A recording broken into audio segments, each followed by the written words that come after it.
Di ako ang ina! Kapatid lang ako! Mas pinainit Wala siyang kwenta ka ba? at mas pag-uusapan. Nahuli ko ang boyfriend ko at ang ate ko sa kwarto! Mga sikretong dito mo lang mapapakinggan. Top Secrets. Top Secrets. Top Secrets. Top Secrets.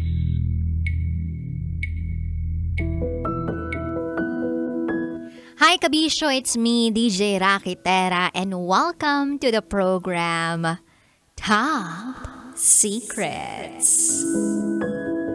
Kung saan pwede kang makapagbahagi ng inyong pinakatatagong sekreto. At meron na nga po tayong top secret sharer or caller mula sa kabilang linya. I-welcome na natin siya. Hello, good evening. Good evening, Rakitera. Ano pong pwede naming itawag sa'yo? Pangalan nyo na lang po akong Vin. Vin? Yes, Ilang taon ka na, Vin? 23, 23. Sang lupalop naman galing si Vin? from Taguig. Taguig. Yes. Wait lang. Hindi ba kayo magkamag-anak nung kahapon? Anyway, hindi naman. Okay, sige. Vin, 23 from Taguig. Ano ang top secret mo? Top secret ko, doon sa naging jowa ko, na almost 4 years na tinago niya sa akin at hindi ko alam na meron na pala siya before pa pala maging kami. Ilang taon mo siyang jowa? 4 years po.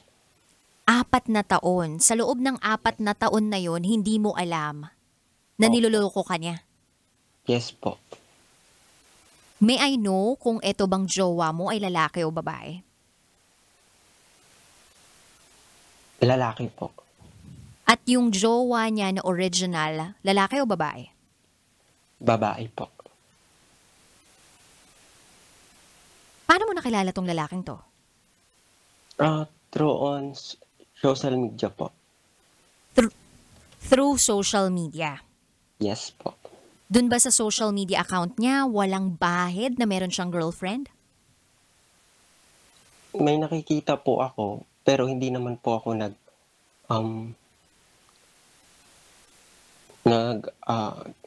call this, naghihinala. Kasi alam ko naman, may mga friend naman siyang babae. So, Na more on, ang pakilala niya ba sa'yo nung una, single na single siya? yes po, DJ Rocky. Sa 4 na Single po taon daw ba siya. na yun? Sa 4 na taon ba na yun, hindi ka nakaramdam ni isang beses na meron talagang kakaiba sa kinikilos niya o meron siyang iba? Wala naman po. LDR ba kayo? Hindi po. Tuwing kailan kayo nagkikita? Nagkikita kami after mga 2 weeks. Kasi busy rin po ako sa work ko. Busy rin siya sa trabaho niya. Pero araw-araw magkausap kayo sa cellphone. Minsan lang po. Tuwing Minsan kailan? lang kami may communication. Tuwing kailan? Pag once na, halimbawa, ako, pag may time ako para sa kanya, doon, kinakamusta ko siya. Tapos magre-reply lang siya. Yung panandalian lang. So para sa'yo, yung ganong klaseng communication ng magjowa ay normal lang ba? Opo. Have you ever been into a relationship? Excluded itong current relationship mo?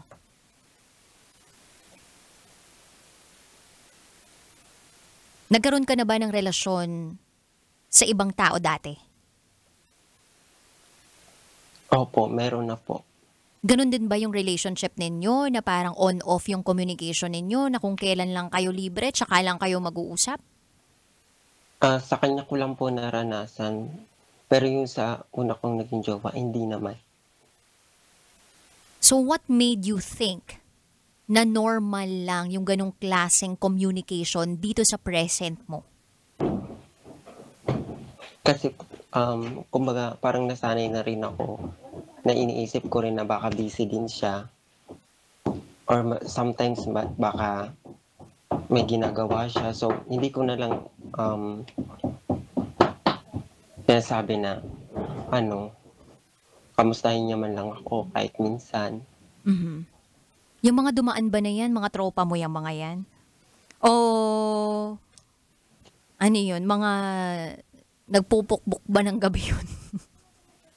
Ay, sorry po. May construction ba dyan ng ganitong oras? Yung aso po nila kasi. Okay. So anyway, naging normal sa'yo yung ganong klaseng mode of communication na parang hindi consistent. Tapos every 2 weeks lang kayo nagkikita ka mo at sa loob ng 4 ng taon, never kang nakaramdam na meron talagang something sa kanya. Kailan at Yes paano po. mo nalaman Ano na po, ikaw ay niyaya ko po, other person? niyaya ko po siya na kumain sa labas, sa BGC po. Mhm. And then, sabi ko sa kanya, "Be, gusto mo labas tayo?" Ta's ako ng bahala, ako na sasagot ng pagkain. Ta's okey naman siya, sabi niya, "Tara," sabi niya, "saan?" Sabi ko, "Punta tayo sa BGC." If ever naman kung free naman siya nun, then pumunta kami sa BGC. Yung akin lang, nung pagkatapos namin kumain, hindi ko alam na to the point na yun pala, yung babae nandun rin pala sa BGC. Then, after nun kumain kami, palabas na kami nun sa kinainan naming resto. Nagkasalubong po kami. Tapos nakita siya ng babae. Tinanong siya, "Oh, Steve, ba't andito ka?" Sabi ko, napaisip ako, "Kilala mo?" Tapos sabi niya, ayun na, nagtaka na ako kasi hindi na siya makapagsalita, na hindi siya makasabi na, "Ay hindi." Sabi ng babae, "Friend mo." Referring Sabi to ko, you, friend mo. Kumbaga tinanong Opo. niya yung boyfriend mo Opo, kung na ikaw ba ay friend. friend. Yes po. Sabi ko, "Ha?" Sabi niya, "Bakit?" Tapos dun bigla akong napahinto, hindi ako nakapagsalita na, my God, almost 4 years. Dito ko pa malalaman. Tapos yun po, hindi po ako makapagsalita nun. Hindi, para sa akin, para hindi ako masaktan, sinabi ko na lang, "Oo, kaibigan niya ako. Kumain lang kami sa labas." "Bakit?" Sabi ko, "Sino po ba sila?" Sabi niya, "Mag-jowa pala sila na eh."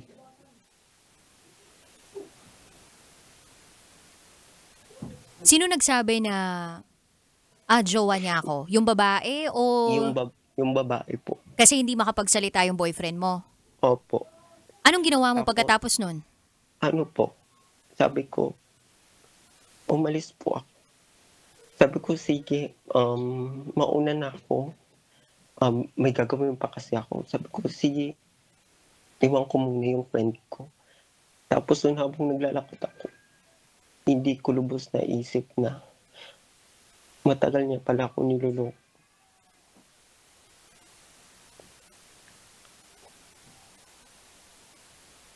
Pagkatapos nung tagpong yun, kinausap ka pa nitong lalaking to? Opo. Anong sabi Marami niya pa sa'yo? marami kaming conversation na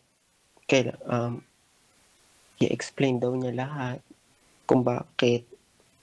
Sabi ko, wala ka ng dapat ipaliwanag kasi nandun na eh. Matagal mo na pala ako niloloko, ba't ngayon ko lang nalaman? Kung hindi pala tayo pumunta ng BGC, hindi ko pa malalaman na may jowa ka na pala. Saan ba nagtatrabaho Papunta yung boyfriend mo na yun? call center po. Pero within Metro Manila lang din. Yes po. Okay, so nag-usap kayo, nagkaroon kayo ng conversation. Nagkita pa ba kayo ng personal? Opo, isang beses pumunta po siya sa bahay. Anong ginawa niya ron? Ano po, hinahanap niya ako, sabi niya, nasan daw po ako. Sabi ko, nandito naman yung friend ko. Ang sabi ko sa kanya, please lang. Hindi ko pa nakakalimutan yung ginawa niya sa akin. Please lang, paalisin niyo na lang siya. Ayoko siyang makita.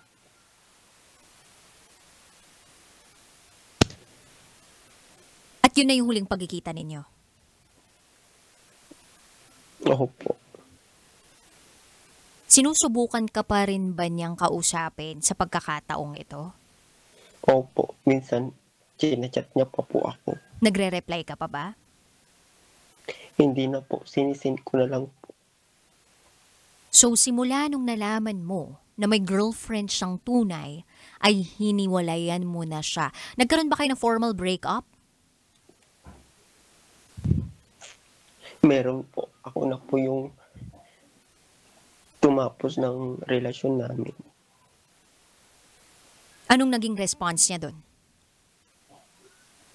Wala po, tahimik siya. Sabi ko sa kanya, almost 4 years, bakit kailangan akong lokohin? Wala naman akong ginawa sa lahat naman ng gusto mo, nabibigay ko. May kulang pa ba? Nung sinabi mo na lahat ng needs niya na ibibigay mo, may kulang pa ba? Pwede mo bang isa-isahin kung ano yung mga naibigay mo na pangangailangan nitong taong to? Ang nabigay ko na sa kanya is cellphone, yung binibiling damit, din paglalabas kami, may gusto siyang ipapabili.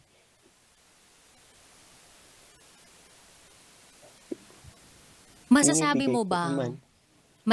bang sa loob ng 4 na taon, naging tapat at totoo siya sa iyo? For me, sa akin, DJ Rocky, di ko ma-explain kung naging tapat siya sa akin or hindi. Basta as long as na alam ko na mahal ko yung isang tao. May pakiramdam ka ba na ginamit ka lang? Opo. Parang feel ko nga sa time yun, naging tanga ako. Naramdaman mo ba na nagiging tanga ka na doon sa kalagitnaan ng relasyon o sa dulo mo na nalaman na parang tanga pala ako? Doon pa lang po sa dulo. Wala ka bang nakilala na kamag-anak niya, kaibigan niya, mga katrabaho niya? Meron po. Pero actually yung friend niya din at pasabot din niya. Kasi nung time na pumunta ako dun sa trabaho niya, hinanap ko siya, sabi wala daw.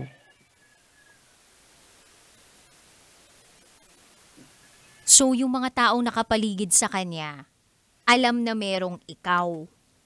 Tapos kinukonsinti yung gawain niya. Opo. So meaning gawain niya na itong maging user? O ngayon lang nangyari to sa kanya? Hello, Vin. Yes po. May nasagap ka bang balita tungkol sa kanya na gawain niya daw talaga to o ngayon lang daw to lumabas? Wala ka bang kaibigan niya na nakausap mo na parang dati niya pang gawain yan eh. DJ Rocky, kasi po, minsan pinagtatakpan kasi siya ng mga kaibigan niya eh. Kasi isang beses, Nahuli ko siya sa bahay nila. Pumunta kasi ako nun sa bahay nila. Tapos nakita ko yung babae. Tapos tinanong ko siya, kaano-ano mo ba yun? Kaibigan mo ba yun? Tsaka hindi ko kilala yung babae. Sabi niya, oo, tropa yun. Tropa yun ng tropa ko. Etong babaeng to, ito yung girlfriend niya o iba pang babae to? Yun po pala yung babae na nakita ko. Na ang pakilala niya lang sa'yo, tropa ng tropa niya. Opo. Tsaka doon nga po ako nagulat nung nandun nga kami sa BGC. Okay. So ngayon, anong realizations mo tungkol sa kakatapos mo lang na relasyon? Para sa akin, huwag basta-basta maniniwala sa isang tao na kaya kang paikutin, na kukunin ng lahat ng mga bagay na pinaghirapan mo.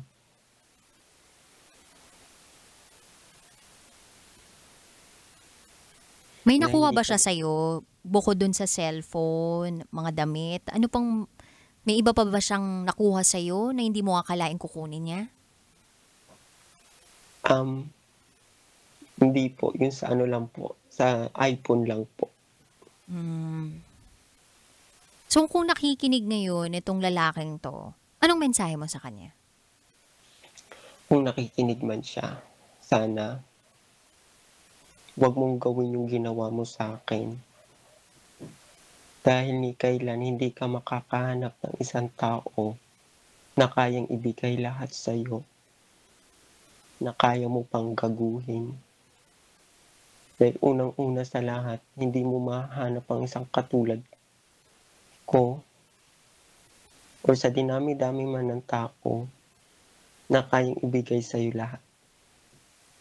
At sana masaya ka dyan na kahit niloko mo ko, hindi ko makakalimutan. At sana wag rin mangyari sa'yo.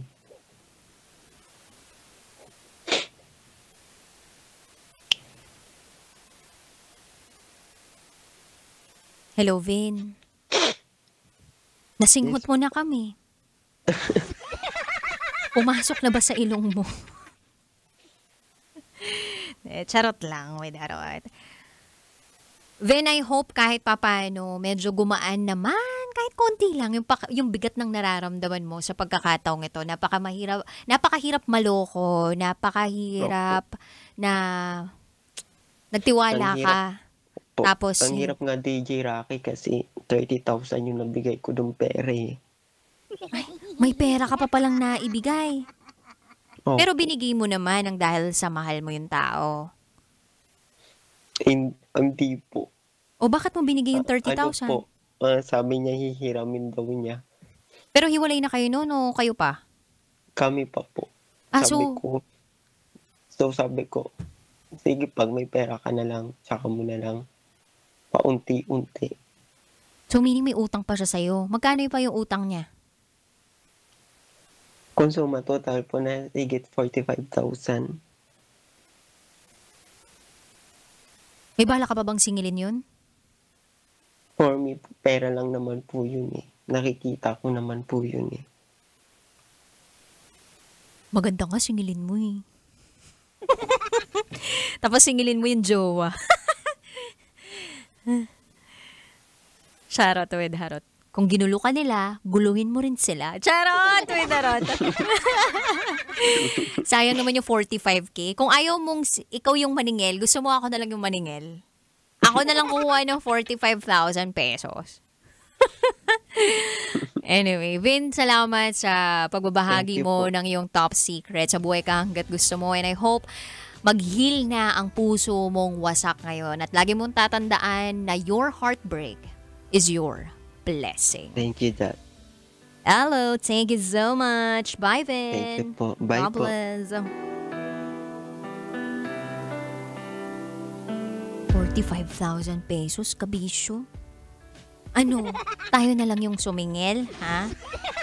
Sayang yung 45,000 pesos. Alam mo, na-realize ko nga na okay talaga yung maniningil ka eh. Parang, wag mo na masyadong pairalin yung pride mo sa pera. Kasi napakahirap ng buhay ngayon. Yung 200 peso nga na kakapasa lang dito sa may House of Committee ng labor blah blah blah eh. 200 pesos. Malaking bagay, oo. Pero yung dagdag 200 pesos sa sahod natin, di ba parang hindi pa naman sapat yun. Tapos yung 45,000 pesos na inutang sa'yo, tapos hindi naman binalik. Parang unfair. Kailangan singilin yun. Oo. Kasi mukha tayong pera. Charot. Pag niloko ka, tandaan mo, pwede mong singilin lahat ng mga binigay mo. Hindi pala, hindi binigay mo. Yung mga pinautang mo. Kasi yung iniisip ng iba, naku, pera lang yun, kaya kong kitain yun. Pero yung mindset ko ngayon, very practical na eh. Kumbaga, I suggest, pwedeng unpopular opinion to, pero I suggest lang, no, kung hindi naman nakakabawas sa pride mo o sa pagkatao mo, yung singilin mo yung tao dun sa utang niya because accountable siya dun eh. Responsable siya dun. So, dapat ang tao may sense of accountability and sense of responsibility. Well, wala namang ganun talaga yung ex ng ating top secret sharer. Pero at least, mapamukha mo lang sa kanya na kaya ko na hindi na ma-attach sa'yo. Pero, maniningil ako. Tapos maganda nga i-PM yung girlfriend na siya talaga naging jowa, ganun. Para lang malaman ng girlfriend na merong siya talaga sa buhay nung lalaki at nang sa gayon, magtulong-tulong lahat ng mga niloloko para wala nang naaapi.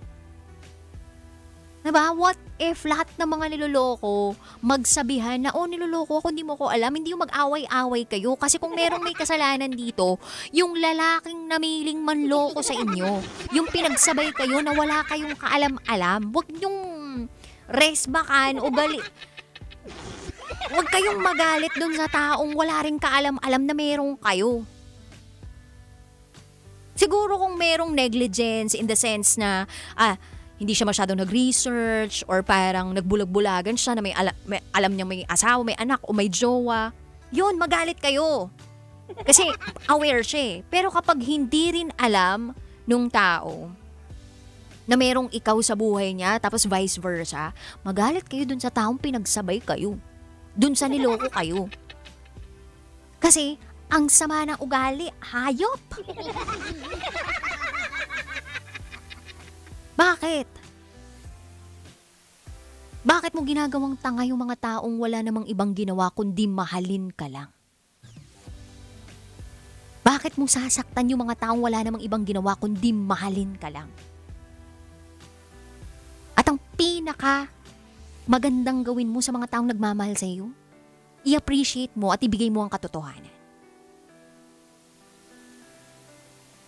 Gigil yun. Charot with a rot. Anyway, tama na nga to. Bago pa ako ma-high blood. Alas 9 ng gabi hanggang hating gabi magsama-sama tayo bukas ulit. Dito lang yan. Kailangan pa bang i-memorize yan? 50 years na tayo kabishop. Basic 90.7 Love Radio, nakapiling ang inyong Basa Princess, DJ Rakitera. This is